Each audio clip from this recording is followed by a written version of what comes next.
Parental fatigue, burnout. If you're feeling this, we get it. But there's one thing we use when we're feeling depleted. It's called Rehydrate. Delicious electrolytes that increase blood flow to your brain, organs, and nervous system, boosting your energy without anything nasty.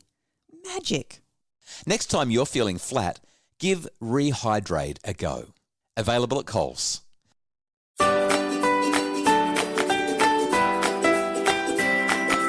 This is the Happy Families podcast with Dr. Justin Coulson. We are Luke and Susie, and this is the podcast for time-poor parents who just want answers now. And we recently got that brand new book of his, 9 Ways to a Resilient Child, and it's excellent. I'm going through just very slowly. I know I haven't let you get your hands on it quite yet. Haven't let me near it yet. But it's one of those ones that I really want to make sure I give good time to.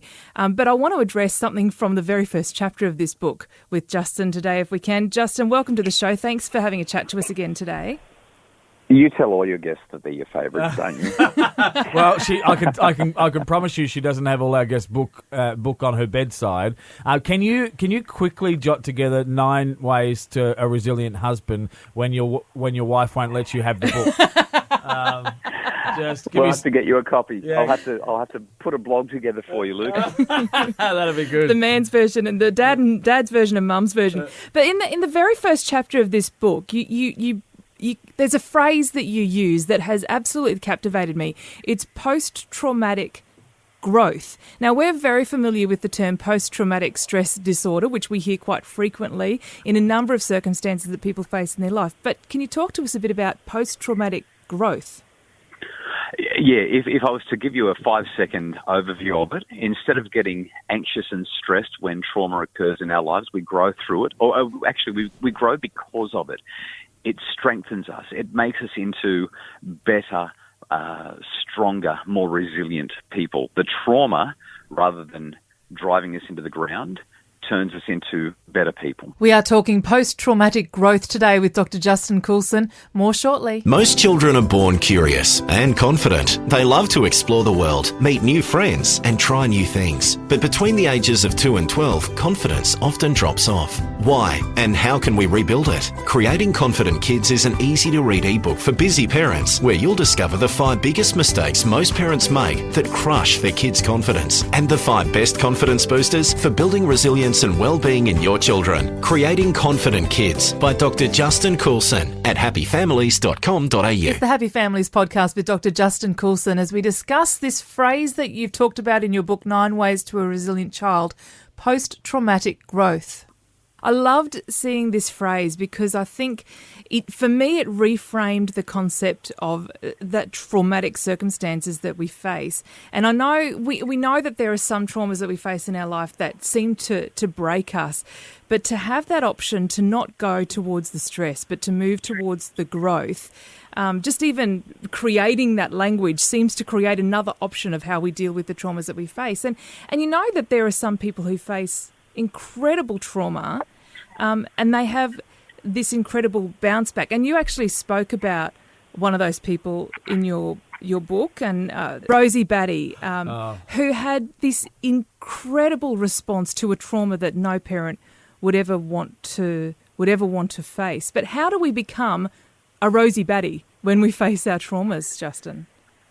There's 2 quotes that immediately spring to mind. One of them I've written in the front of the book where I dedicated the book to my daughters. I said, when life puts you in a tight spot, don't ask why me. Instead, stand tall and say, try me. There's something about looking at trauma face to face, and I know that sometimes it's easy to say this when you're not in the middle of the trauma, but there's something incredibly powerful when we look at something and say, I know that there is something in this for me to learn. I know that this will be a blessing to me. I know that this will somehow help me. Sometimes we can't see that, and other times we can. There's a wonderful old Christian hymn, and the name of it's just my mind. But one of the lines in it says, "I do not ask to see the distance seen. One step enough for me." It's called Lead Kindly Light, and it was written by a guy who'd been out as a missionary back in the 1800s. He was stuck on the sea. There was no wind for days. There was no food. There was no water. Everyone was sick. He really thought he was going to die, and he wrote this thing as he faced this tremendous adversity, thinking that he was going to die. And what he was essentially saying was he's not really worried about what's going to happen down the track. He just wants to be able to take one step at a time, knowing that everything that's happening to him will strengthen him and help him to develop. That's an incredibly resilient mindset, whether or not you have a Christian background or not. It's a powerful mindset, because when we look at the adversities we face, or when we talk to our kids about the challenges that they're facing, it's really amazing to say, well, I wonder what we can learn from this. I love the quote by a guy called Epictetus. When I say a guy, I mean he lived a couple of thousand years ago. He was a Stoic philosopher. And Epictetus said, people are not disturbed by things, but by the view they take of them. This is such a big perspective thing to think, if we're facing a trial right now, thinking about post-traumatic stress disorder versus thinking about the opportunity for post-traumatic growth. Like I would imagine it would significantly change our tenacity and our willingness to have the fight, Justin. That's the idea, and that's why I've written about these things in the book. You know, if you want to, let's say you want to become a better bike rider, you don't ride along the flat or downhill. You get on that bike and you ride uphill, because that's what strengthens you. And when we look at the adversities that we face in life as a character-building, strengthening activity and exercise, I think that we can actually say quite clearly, if we look at our own lives, I am who I am today because of the challenges that I've worked through, because of the challenges that I've overcome. And that's a wonderful, resilience-boosting way of looking at life once again, because it says I can grow through adversity, I can grow through trauma, and I can do more with my life, because what I'm going through right now is awful. This is going to help me later on.